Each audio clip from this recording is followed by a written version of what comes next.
on va passer la parole désormais à Laurent du groupe Post Luxembourg.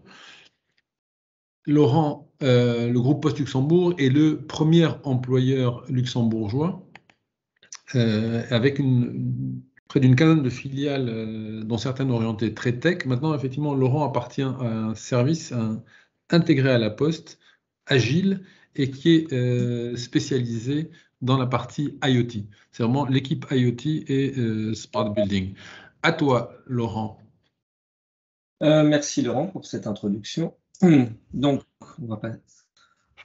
Au niveau de l'IoT chez Post Telecom plus exactement, c'est alors très rapidement, on ne va pas s'inquiéter avec ce slide. Le but c'est de dire l'IoT pour Post, c'est de remonter des informations qui viennent du monde physique. Alors on peut retrouver comme ça le monde de l'asset tracking.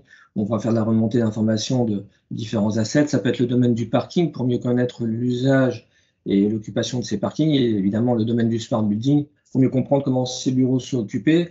Voilà, on est en capacité à remonter des informations de tout type d'assets, que ce soit par le réseau cellulaire ou par le réseau Sigfox, si on prend sur l'aspect réseautique. Et on a une console d'hypervision qui se place au centre et qui permet d'amener des services end-to-end dans le domaine de l'IoT. Aujourd'hui, nous sommes concentrés sur 4 verticaux. Je vais passer brièvement sur les 3 qui sont là, puisque ce n'est pas l'objet aujourd'hui. Le Smart Water, c'est le domaine du compteur à eau connecté pour la population résidentielle luxembourgeoise. L'asset tracking, c'est surtout la géolocalisation de son matériel dans le domaine du chantier ou hospitalier, là où on a aujourd'hui pas mal de développement. Facility Tools, là on se rapproche du domaine du Smart Building, puisqu'on est sur du Smart Metering. On l'a fait beaucoup dans le domaine de la remontée d'informations de CO2, CO2 et taux de charge du Covid dans un espace fermé. Bon, voilà, ça passait par ce biais. Et puisque l'on a au centre, là, le space management pour le domaine du smart building, c'est mieux optimiser l'usage de ces espaces. Alors, je vais y rentrer un peu plus concrètement. Dans le domaine du smart office, quelques chiffres. On sait, par exemple, qu'à Luxembourg, un espace bureau coûte entre 2 000 et 12 000 euros à l'année. 2 000, ça va être plutôt sur des postes aux frontières, et 12 000 euros si on est en plein centre-ville ou au Kirchberg. Donc là, il y a un intérêt de sortir du paradigme, de dire je mets en place un espace bureau pour un collaborateur. Aujourd'hui, on cherche plutôt à réduire cela et à descendre à des ratios de 0,9, 0,8, voire 0,7 espaces bureaux par employé pour justement faire des économies d'échelle assez intéressantes. Les solutions que l'on a chez Post permettent de mesurer justement l'occupation de ces bureaux pour savoir vers quel ratio on veut aller. Et puis, on complète cela avec des solutions de réservation d'espaces bureaux et salles de réunion, justement pour permettre l'optimisation et l'usage vraiment amélioré des ressources, que ce soit donc sur les sites principaux, on en a parlé dans quelques présentations précédentes. Quand je dis sites principaux au centre ou aux frontières, des hubs délocalisés se mettent beaucoup en place, ou évidemment en télétravail. Alors, si on va un peu plus technologique, on va retrouver des capteurs de présence, bureaux, salles de réunion. On va retrouver des consoles qui permettent de faire de la réservation ad hoc, que ce soit sur les salles de réunion ou alors sur les espaces bureaux. Et puis des applications qui vont permettre justement de manipuler à distance ces espaces de travail pour dire voilà, je voudrais réserver pour demain et après-demain tel espace de travail, enfin tel lieu, tel bureau, et je voudrais être à côté de telle et telle personne parce que j'ai envie de travailler de manière collaborative en équipe. Voilà, nous avons comme ça des solutions de réservation de bureaux et de salles de réunion. Encore un dernier chiffre, les salles de réunion, c'est aussi que entre ce qui est réservé et ce qui est occupé, c'est 40%. Donc là aussi, on sait qu'une salle de réunion coûte en moyenne 20 000 euros à l'année. Optimiser l'agencement de ces salles de réunion représente aussi un intérêt non négligeable. Le pendant aux salles de réunion et surtout aux bureaux, c'est la partie smart parking. Nous amenons aussi là des solutions qui permettent de mieux comprendre l'usage de ces places de parking, que ce soit pour maximiser l'accueil. Je pense par exemple à l'ABI, chez qui on n'a pas près de 2000 places de parking qui sont exploitées par le biais de notre solution.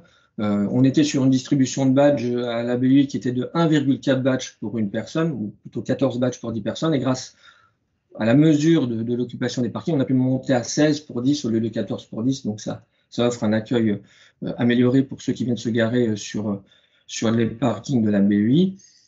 Et évidemment, la même solution de réservation dont j'ai parlé juste avant, qui permet de réserver des bureaux et des salles de réunion, s'applique aussi aux places de parking.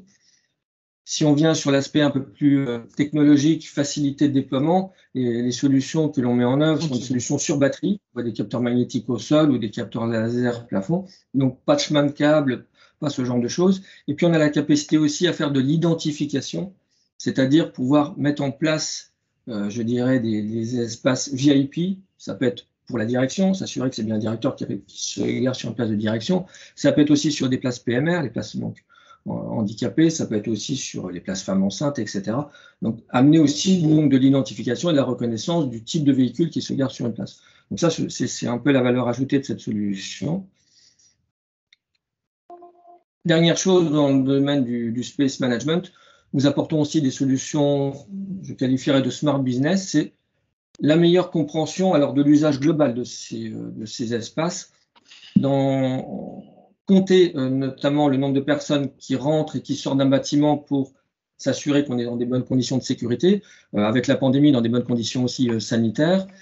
On va l'appliquer aussi sur des salles de conférence, on va l'appliquer aussi sur des showrooms, par exemple des showrooms pour des véhicules, pour mieux comprendre aussi comment les gens se déplacent dans les showrooms. Et on peut le retrouver, par exemple, là j'ai un visuel qui l'illustre.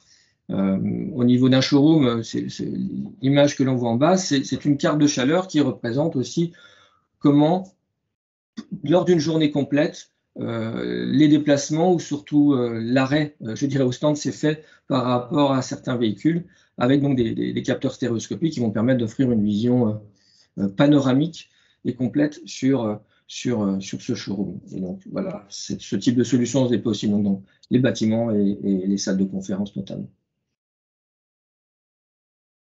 But not least, tu avais peur que je fasse plus de 6 minutes, mais finalement, je suis plutôt large parce que j'ai fait un peu plus vite. Tu es un petit peu débordé, Laurent, en fait, je dois dire. Ah, t'as pas vu alors, ok. Oui. Donc, dernière chose, c'était pour dire, nous faisons des événements à Luxembourg dans le domaine de l'IoT. Nous en avons déjà fait 3 par le passé que l'on voit ici. Et le 4e sera le 1er février 2022. Ça sera un side event au Human Capital Europe pour donc présenter des solutions plus orientées HR. C'est ce que vous avez vu aujourd'hui dans la partie Space Management. Voilà, n'hésitez pas à nous contacter. Merci.